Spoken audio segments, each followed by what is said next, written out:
and welcome to the November 2022 Folklore and Fiction Podcast. My name is Kelly McCath Morin. I'm a PhD candidate in the Folklore Department at Memorial University of Newfoundland, and I'm also a writer, poet, and musician under the pseudonym C.S. McCath. The Folklore and Fiction Podcast and Dispatch synthesize these passions with a focus on folklore scholarship aimed at storytellers. You'll find the Folklore and Fiction archive along with the rest of my work online at folkloreandfiction.com. Interested listeners will find a link to the current dispatch in the show notes, where a more comprehensive record of this episode can be found, including a bibliography and other references.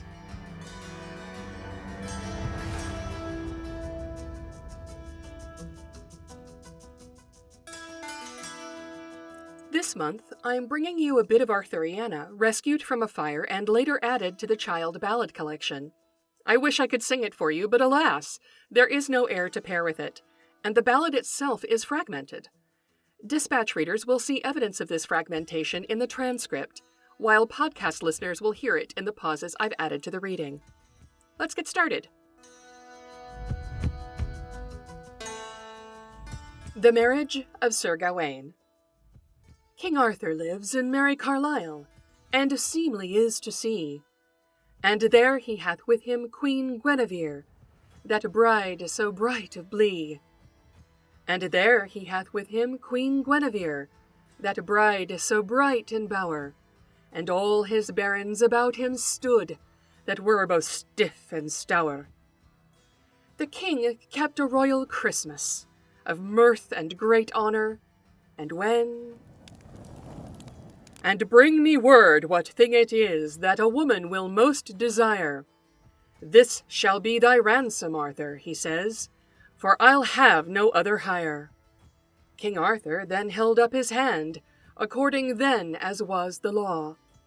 He took his leave of the baron there, and homeward can he draw. And when he came to merry Carlisle, to his chamber he is gone. And there came to him his cousin Sir Gawain, as he did make his moan. And there came to him his cousin Sir Gawain, that was a courteous knight. Why sigh you so sore, Uncle Arthur, he said, or who hath done thee unright? O peace, thou gentle Gawain, that fair may thee befall. For if thou knew my sighing so deep, thou would not bewail at all. For when I came to Tairn Wadling, a bold baron there I fand, with a great club upon his back, standing stiff and strong. And he asked me whether I would fight, or from him should be gone, or else I must him a ransom pay, and so depart him from. To fight with him I saw no cause, methought it was not meet, for he was stiff and strong withal, his strokes were nothing sweet. Therefore this is my ransom, Gawain, I ought to him to pay. I must come again, as I am sworn upon the New Year's Day, and I must bring him word what thing it is. Then King Arthur dressed him for to ride in one so rich array, toward the foresaid Tairn Wadling, that he might keep his day. And as he rode over a moor, he see a lady where she sat. Betwixt an oak and a green holland, she was clad in red scarlet. And there, as should have stood her mouth, there was set her eye. The other was in her forehead fast, the way that she might see. Her nose was crooked and turned outward. Her mouth stood foul awry. A worse formed lady than she was, never a man saw with his eye. To helch upon him, King Arthur, this lady was full fain. But King Arthur had forgot his lesson, what he should say again. What knight art thou, the lady said, that will not speak to me? Of me be thou nothing dismayed, though I be ugly to see. For I have houched you courteously, and you will not me again. Yet I may happen, Sir Knight, she said, to ease thee of thy pain. Give thou ease, me lady, he said, or help me anything. Thou shalt have gentle Gawain my cousin, and marry him with a ring. Why, if I help thee not, thou noble King Arthur, of thy own heart's desiring, of gentle Gawain. And when he came to the Tairn Wadling, the Baron there cold he find, with a great weapon on his back, standing stiff and strong. And then he took King Arthur's letters in his hands, and away he cold them fling. And then he pulled out a good brown sword, and cried himself a king. And he said, I have thee and thy land, Arthur, as do it pleaseth me. For this is not thy ransom sure, therefore yield thee to me. And then bespoke him noble Arthur, and bade him hold his hand, and give me leave to speak my mind in defence of all my land. He said, as I came over a moor, I see a lady where she sat. Between an oak and a green holland, she was clad in red scarlet. And she says a woman will have her will. And this is all her chief desire. Do me right, as thou art a baron of skill. This is thy ransom, and all thy hire. He says, an early vengeance light on her. She walks on yonder moor. It was my sister that told thee this, and she is a misshapen whore. But here I'll make mine avow to God, to do her an evil turn. For an ever I may that foul thief get, in a fire I will her burn. Sir Launcelot and Sir Stephen Bold, they rode with them that day, and foremost of the company there rode the steward Kay. So did Sir Banyere and Sir Bors, Sir Garret with them so gay. So did Sir Tristram, that gentle knight, to the forest fresh and gay. And when he came to the green forest, underneath a green holly tree, there sat that lady in red scarlet, that unseemly was to see. Sir Kay beheld this lady's face, and looked upon her swire. Whosoever kisses this lady, he says, of his kiss he stands in fear. Sir Kay beheld the lady again, and looked upon her snout. Whosoever kisses this lady, he says, of his kiss he stands in doubt. Peace, cousin Kay, then said Sir Gawain, amend thee of thy life. For there is a knight amongst us all, that must marry her to his wife. What? Wed her to wife? Then said Sir Kay, in the devil's name anon! Get me a wife where'er I may, for I had rather be slain. Then some took up their hawks in haste, and some took up their hounds, and some sware they would not marry her for city nor for town. And then bespake him noble King Arthur, and sware there by this day, for a little foul sight and misliking. Then she said, choose thee, gentle Gawain, truth as I do say, whether thou wilt have me in this likeness, in the night, or else in the day. And then bespake him gentle Gawain, one so mild of mood, says, well, I know what I would say, God grant it may be good. To have thee foul in the night, when I with thee should play, yet I had rather, if I might, have thee foul in the day. What, when lords go with their fares, she said, both to the ale and wine, alas, then I must hide myself, I must not go within. And then bespake him gentle Gawain, said, lady, that's but skill, and because thou art my own lady, thou shalt have all thy will. Then she said, blessed be thou, gentle Gawain, this day that I thee see, for as thou seest me at this time, from henceforth will I be. My father was an old knight, and yet it chanced so, that he married a young lady that brought me to this woe.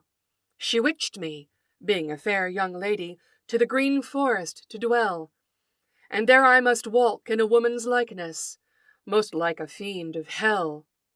She witched my brother to a carlish that looked so foul, and was wont on the wild moor to go.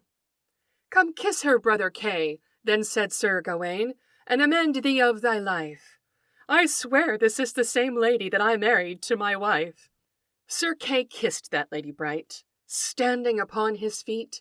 He swore, as he was a true knight, the spice was ne'er so sweet. Well, cousin Gawain, says Sir Kay, thy chance has fallen aright, for thou hast gotten one of the fairest maids I ever saw with my sight. It is my fortune, said Sir Gawain, for my uncle Arthur's sake. I am glad as grass would be of rain, great joy that I may take. Sir Gawain took the lady by the one arm, Sir Kay took her by the t'other. They led her straight to King Arthur, as they were brother and brother. King Arthur welcomed them there all, and so did Lady Guinevere his queen, with all the knights of the Round Table, most seemly to be seen. King Arthur beheld that lady fair, that was so fair and bright. He thanked Christ in Trinity for Sir Gawain, that gentle knight. So did the knights, both more and less, rejoiced all that day, for the good chance that happened was to Sir Gawain and his lady gay. This month, our motif information comes from the Motif Index of the Child Corpus, and because the ballad itself might be difficult for readers and listeners to parse, I'm including the provided summary as well. Child 31. The Marriage of Sir Gawain. Quote, Arthur meets a knight in the forest who demands that he either fight with him or save himself by answering the question, what do women most desire? Arthur cannot find an answer, but the solution needed for his release from the Baron's power is eventually given him by an ugly, misshapen woman whom he chances to meet. The women's greatest desire is to have their own will. In gratitude for her help, Arthur promises her Gawain in marriage. When the latter is prepared to marry her in spite of her ugliness, the actual marriage is omitted, though a logical consequence, she suddenly changes into a beautiful woman. As she can only retain her beauty for one half of each day, Gawain must decide whether he wishes her to be beautiful by day or by night. Gawain leaves the choice to her, and in so doing breaks the spell which her stepmother cast on her and her brother the Baron. By letting her have her will, he has enabled her to be beautiful all the time. The couple are made welcome at the court of the king. Greenwood, as scene of encounter with enemy. Task, setting of, solving of riddles. Task, solving of, prevents combat between two enemies, single combat. Reward, for solving task, of man and marriage. Marriage. Magic, bewitchment of woman by woman, wicked, stepmother, wicked, transformation into misshapen woman. Magic, spell, breaking of, by unconditional fulfillment of wishes, help, rescue of bewitched person. End quote. Francis James Child found the marriage of Sir Gawain in Bishop Thomas Percy's 1794 Relics of Ancient English Poetry, which is itself an important resource for traditional English ballads. Percy himself discovered the fragment by accident in the 1750s while visiting a friend whose maids were using a handwritten folio of ballads, metrical romances, and popular songs to light a fire. He quite literally saved the folio from the fire, but writes that, quote, this ballad had most unfortunately suffered by having half of every leaf in this part of the manuscript torn away. And as about 9 stanzas generally occur in the half-page now remaining, it is concluded that the other half contained nearly the same number of stanzas. End quote. Percy believes the fragment is quite old, and the database of Middle English romance at the University of York places the date of composition in the 15th century. But the ballad is also an adaptation of a much older medieval poem titled The Wedding of Sir Gawain and Dame Ragnell, and here we find a more complete story. One of the most popular in medieval England, the plot also makes an appearance in Geoffrey Chaucer's The Wife of Bath's Tale. I'm not a competent narrator of Middle English prose, but I found a woman who is, and her performance of the wedding of Sir Gawain and Dame Ragnell in Middle English is both lovely and captioned in modern English. Dispatch readers will find it embedded or linked below, and podcast listeners should visit the Dispatch to find it. All three pieces feature a man who is spared from death by learning the answer to the question, "What do women want?" However, the answers to the poem and ballad are somewhat different. In the wedding of Sir Gawain and Dame Ragnell, we learn that women want sovereignty over men, both high and low. The marriage of Sir Gawain tells us that a woman will have her will, and this is all her chief desire. I would argue that this is a distinction with a considerable difference. English literature scholar Thomas Hahn writes that, quote, "In the case of Ragnell, the narrative unfolds in ways that have the heroine clearly serve the interests of the male chivalric society that the poem good-humoredly celebrates," end quote. I would agree, and add that Dame Ragnell's answer to Sir Gromer Somerjour's question is itself a man's conceptualization of what women want, a mistaken reasoning that supposes the self-will of women is so transgressive that it must actually be a desire to subdue men. But Our Lady of the Ballad gives King Arthur a simpler, truer answer. Women want sovereignty over their own bodies and lives. We still do.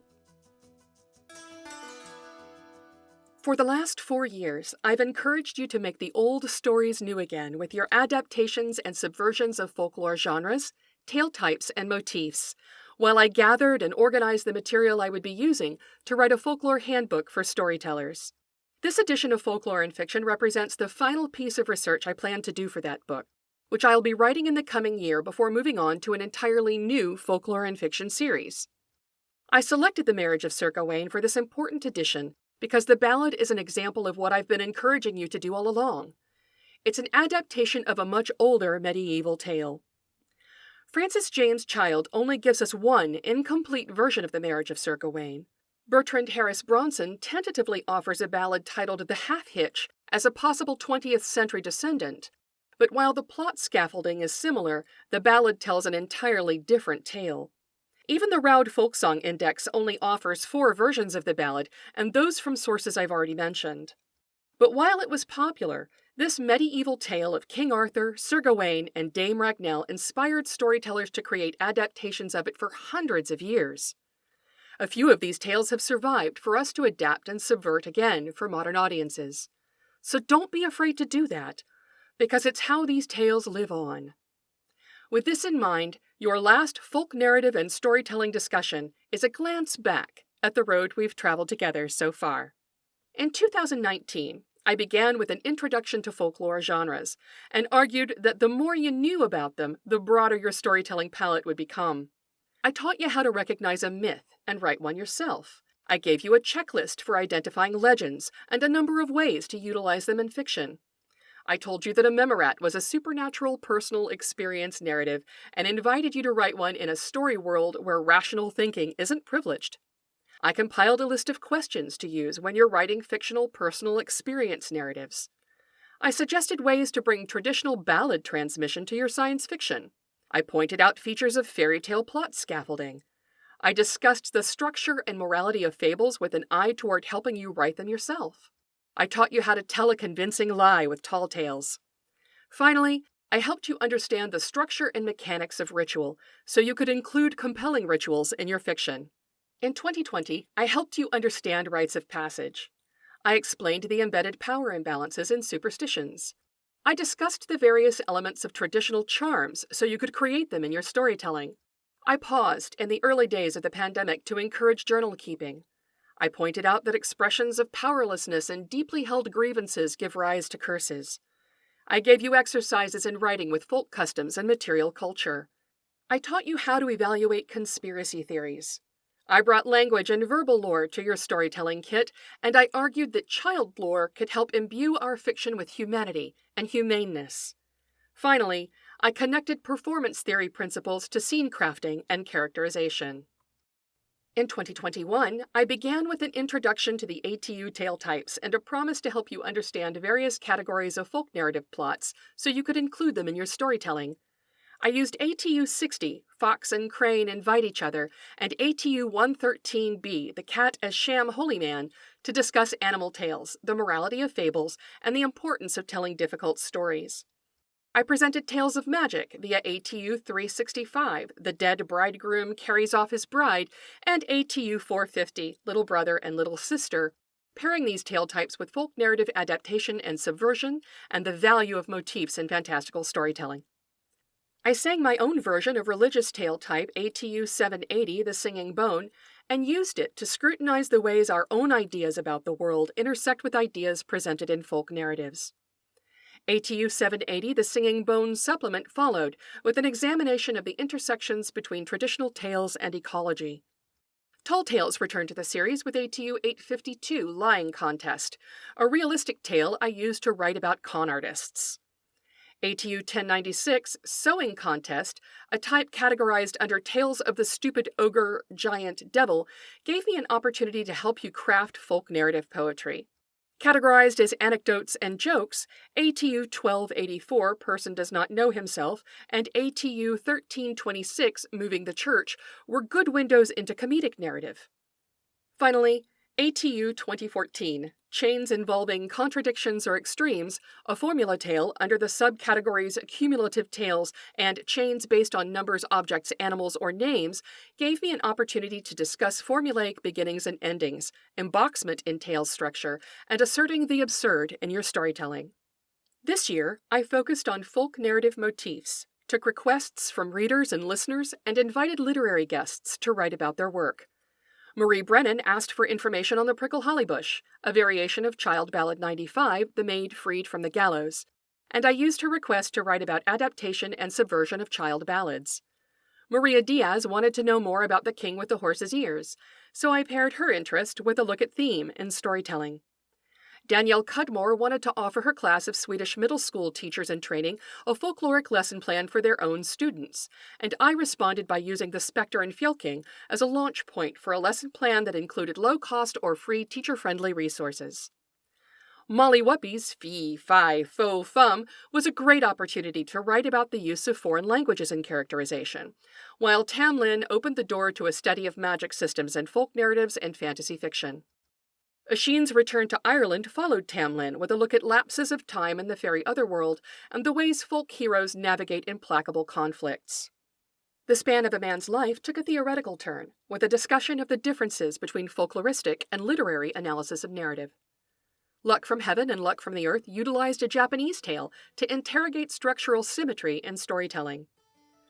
Poet and actor Math Jones joined me for a reading of his poetic rendition of Gylfaginning, and offered wisdom on writing for communities, while I added to the discussion with a short primer on writing alliterative poetry. Finally, we'll hear from author and editor Rebecca Buchanan in a 2022 Winter Solstice Dispatch and podcast, with a reading from her short story Histani, and a discussion of pagan futurism in science fiction and fantasy writing.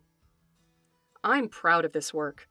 It was the first of its kind, a marriage of folkloristics to the craft of storytelling, written by a folklore scholar and professional writer. It was also a gift to the public, one I was able to make because of the pandemic, and because I was still a graduate student working on my doctorate. Next month, I'll discuss my future plans for the Folklore and Fiction Project, but for now, I'll close this 4-year chapter by telling you that the book I've been promising is finally on the horizon. You can expect it in 2023. This edition of Folklore and Fiction represents over 20 hours of research, writing, and production. If you found it helpful, I hope you'll consider supporting the Folklore and Fiction Project on Patreon at patreon.com/folkloreandfiction. That's all for now. Thanks so much for your time. Join me next month for the Winter Solstice Dispatch and Podcast, featuring guest author and editor Rebecca Buchanan.